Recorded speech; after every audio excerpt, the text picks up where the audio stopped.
Assalamualaikum warahmatullahi wabarakatuh. Bagaimana kabarnya hari ini? Alhamdulillah, hari ini kita akan belajar pelajaran 2, mengenal nama Allah dan kitabnya. Nah, Anda semuanya, mari kita berdoa terlebih dahulu. Bismillahirrahmanirrahim. Rabbi zidni ilma warzuqni fahma. Ya Allah, tambahkanlah ilmuku dan berilah aku pemahaman. Amin. Nah, Anda semuanya, di pelajaran ini kita akan mengenal Asmaul Husna. Asmaul Husna itu adalah nama-nama Allah yang baik. Ada 99 Asmaul Husna ya. Kita harus mempelajari Asmaul Husna agar kita benar-benar bisa mengenal Allah dengan sangat baik. Nah, pada pelajaran ini yang akan kita kemukakan hanyalah 4 Asmaul Husna saja, yaitu Al-Mumit, Al-Hayyu, Al-Qayyum, dan Al-Ahad. Nah, anak-anak semuanya, mari kita mengenal Allah Subhanahu wa Ta'ala melalui Asmaul Husna. Untuk mengenal lebih jauh siapa Allah Subhanahu wa Ta'ala, jawabannya ada pada Asmaul Husna. Al-Mumit, Al-Hayyu, Al-Qayyum, dan Al-Ahadu. Nah, kita akan bahas satu-satu ya. Yang pertama, Al-Mumit, Allah yang maha mematikan. Allah Subhanahu wa Ta'ala berfirman yang artinya setiap yang bernyawa pasti mati. Oleh karena itu, kematian tidak dapat dihindari manusia.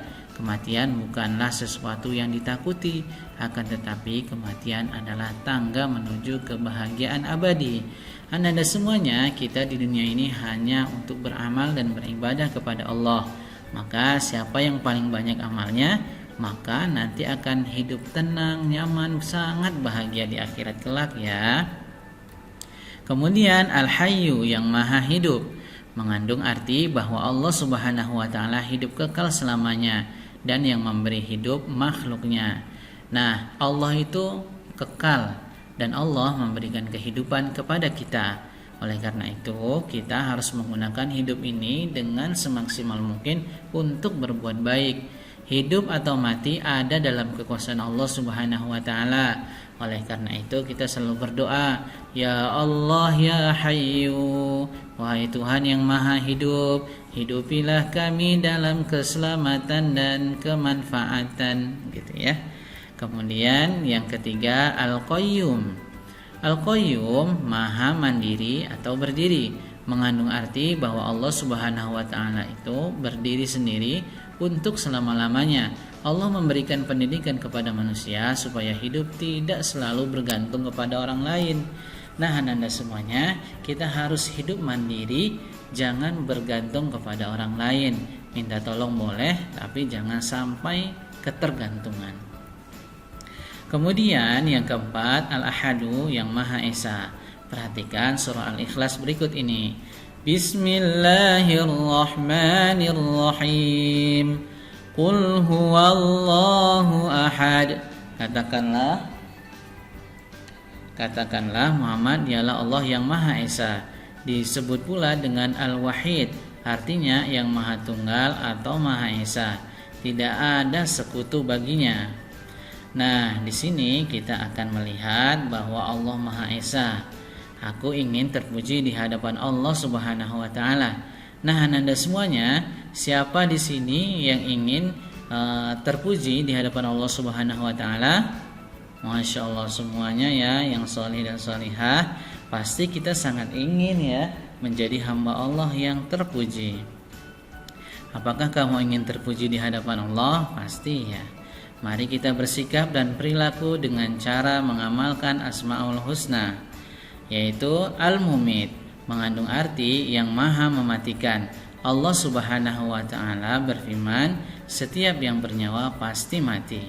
Oleh karena itu, sebelum mati menjemput kita, maka sebelum maut menjemput kita, kita harus beramal sebanyak-banyaknya dan hidup sesolih dan solihahnya ya.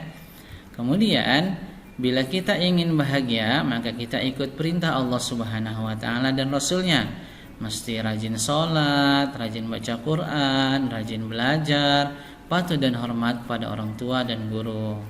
Nah, biasakan untuk selalu berdoa, ya Allah ya Mumit, wahai Tuhanku yang maha mematikan, matikanlah kami nanti dalam keadaan husnul khotimah. Ya, terkadang kita sakit ya, sakit itu adalah sarana kita untuk menggugurkan dosa-dosa kita.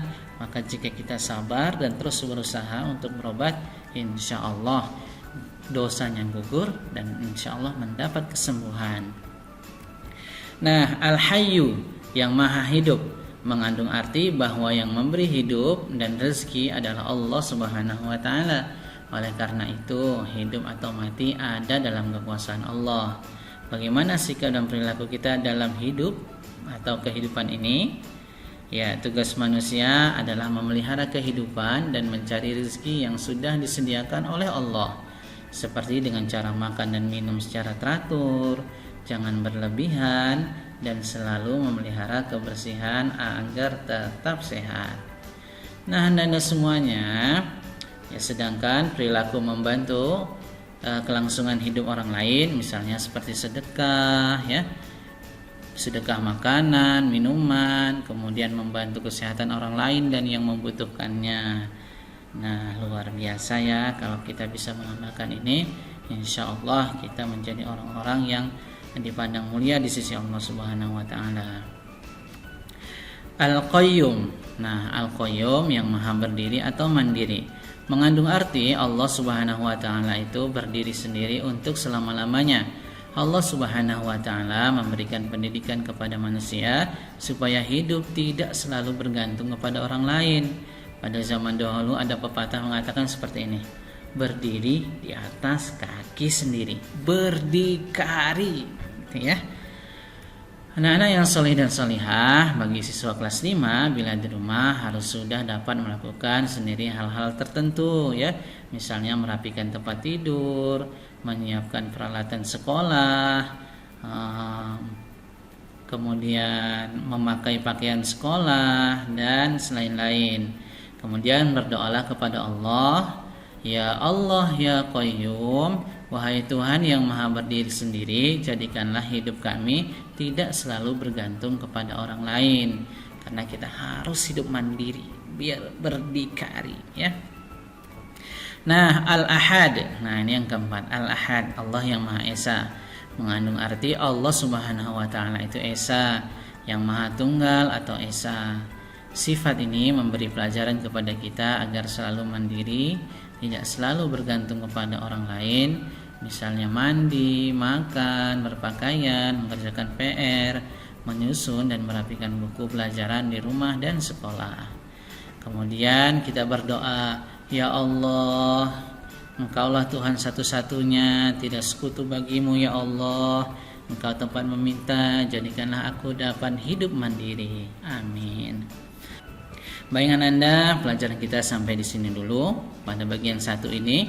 Insya Allah akan kita bertemu lagi nanti di bagian kedua ya. Bagian kedua melanjutkan di pelajaran 2 ini. Kita akhiri dengan hamdalah dan doa kafaratul majelis. Alhamdulillahirabbil alamin.